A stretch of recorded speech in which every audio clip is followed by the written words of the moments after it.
Hello students, in this video we are going to learn about CMOS clocking style.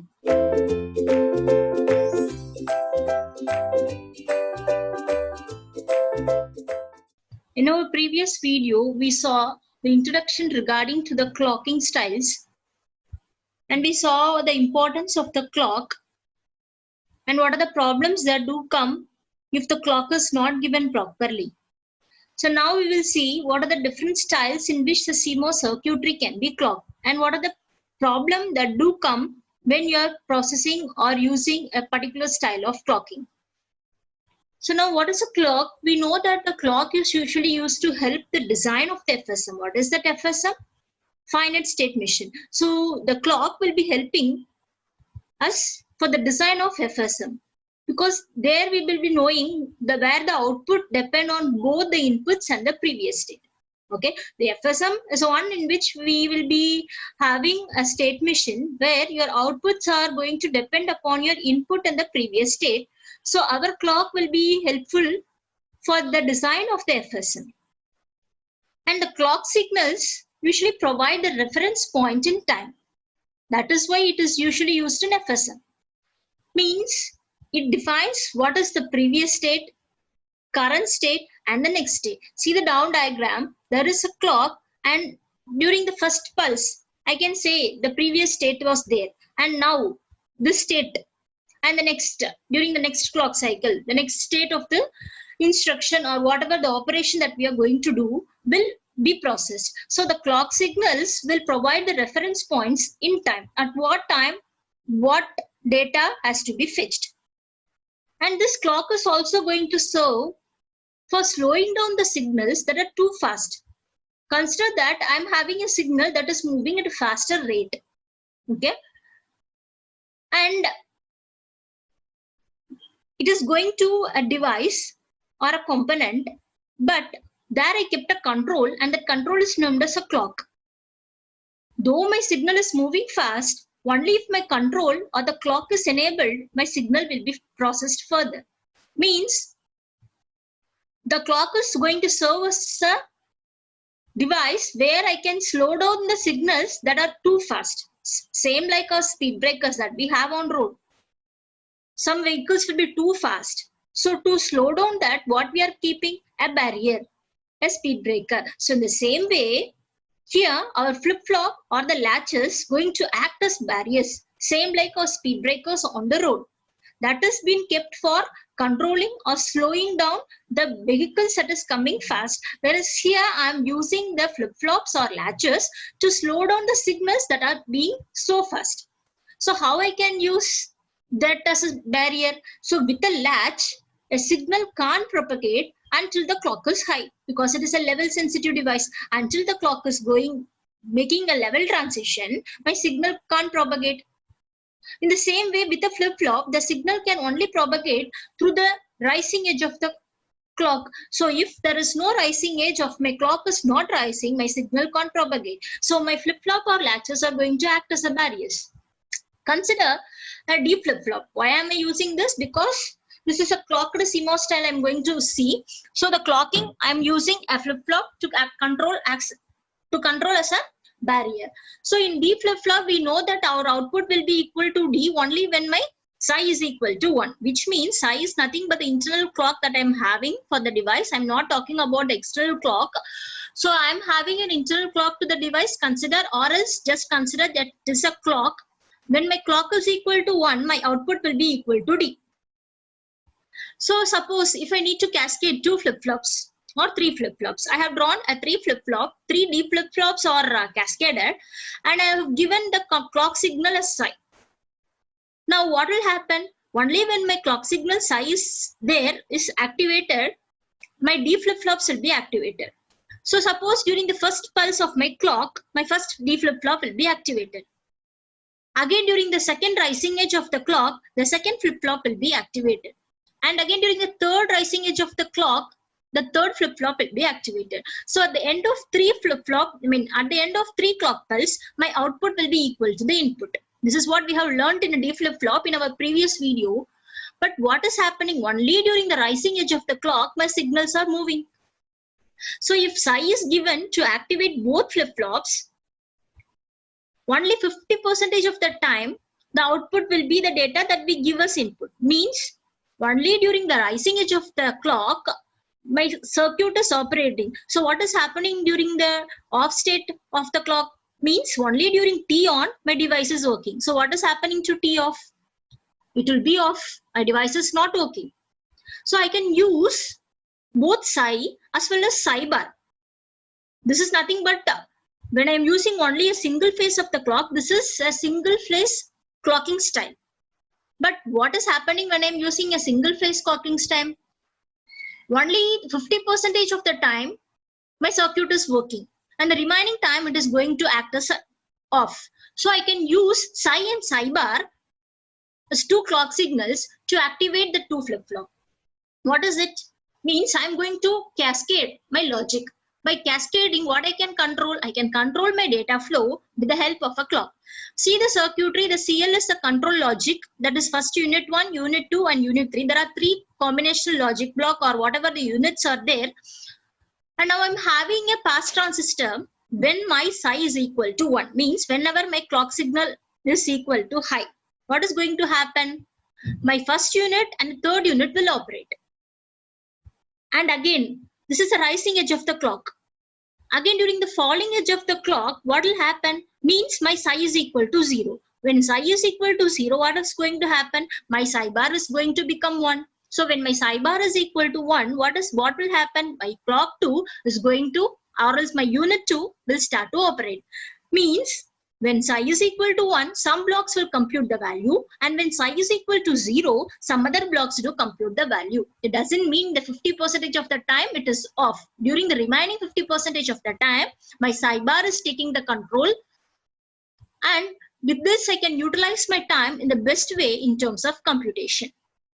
Okay, my device is not idle. In all the cases, my device is working. But what is psi and psi bar? They are the complementary signals and they do have a problem.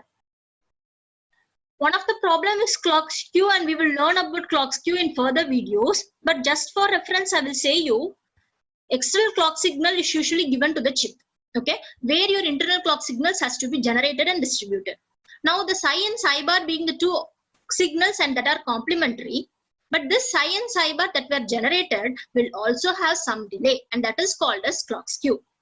Okay, see, consider first clock K, consider that is psi, and clock B is nothing but psi bar.